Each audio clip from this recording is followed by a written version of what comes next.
Hello learners, welcome to our channel. आज का जो PYQ है जून 2025 का है, यूजीसी नेट का 2025 यूजीसी नेट जून 2025। ठीक है। सो ऑपरेटिंग सिस्टम का एक क्वेश्चन है।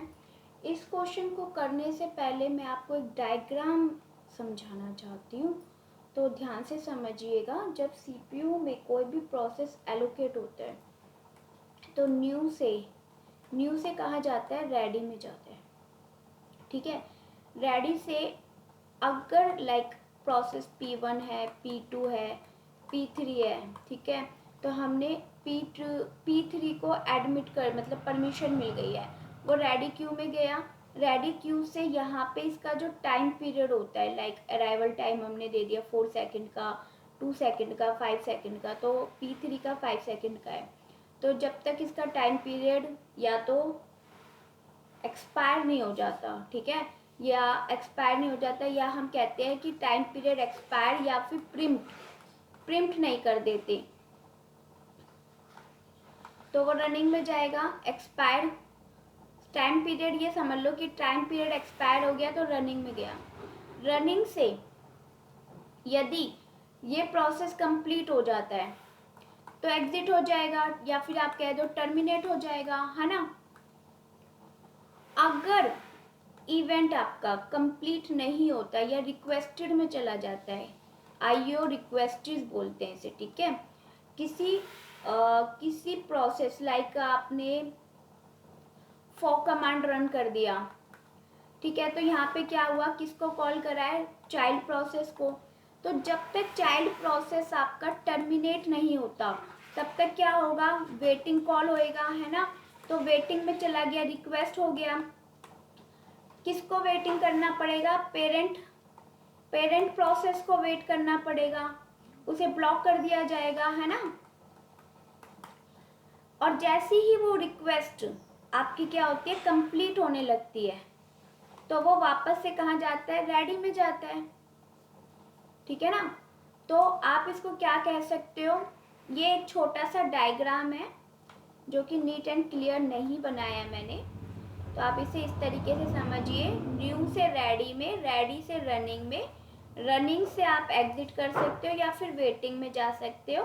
वेटिंग से रेडी क्यू में जाता है और रनिंग से वेटिंग क्यू में जाते हैं। क्लियर।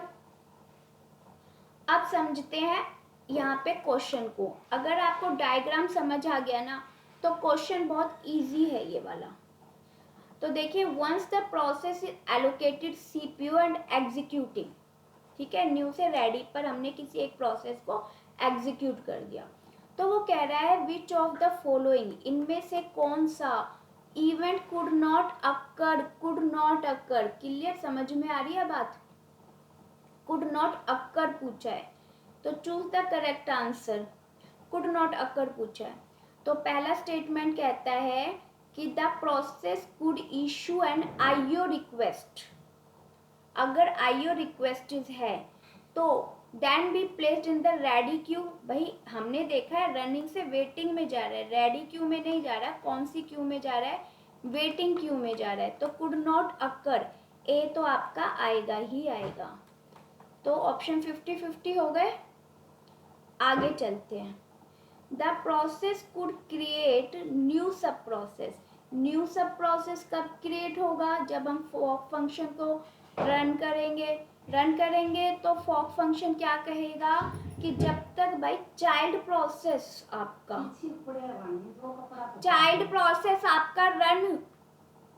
प्रोसेस क्या होगा, जब तक चाइल्ड प्रोसेस आपका टर्मिनेट नहीं हो जाता यानी कंप्लीट नहीं हो जाता तब तक पेरेंट प्रोसेस को वेट करना पड़ेगा, है ना।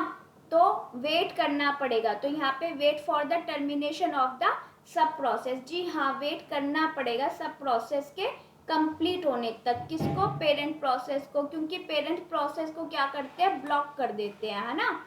So this could be occur, तो बी तो होना ही नहीं है, बी ऑप्शन में भी नहीं है। चलिए आगे चलते हैं। सी होगा, दोनों में है, फिर भी हम समझते हैं। The time slice of the process expires and it में ज्वाइन द वेटिंग क्यू।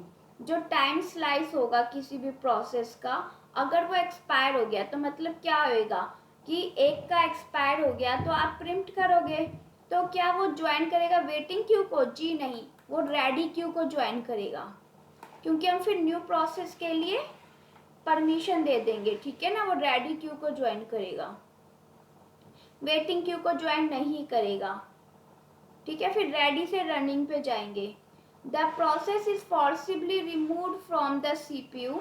यदि किसी प्रोसेस को फोर्सिबली, मान लो हमने P1 को फोर्सिबली रिमूव कर लिया, ठीक है, फोर्सिबली रिमूव कर दिया, कहाँ से? सीपीयू से, and is put in the waiting queue due to the arrival of the interrupt.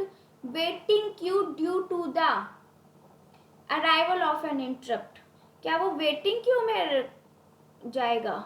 जी नहीं, हमने रिमूव ही कर दिया ना, तो वेटिंग क्यू में क्यों जाएगा? नहीं जाएगा। Could not occur, could not, ये भी नहीं होगा, नहीं होगा भाई। सो आंसर आपका क्या आ जाएगा? 4 आ जाएगा। क्लियर? समझ में आ गया? आपको ये क्वेश्चन समझ में आ गया तो मुझे कमेंट करना, नहीं आया तो भी बताना, मैं दोबारा समझा दूंगी। Thank you, thanks for wait not waiting, thanks for watching, bye bye.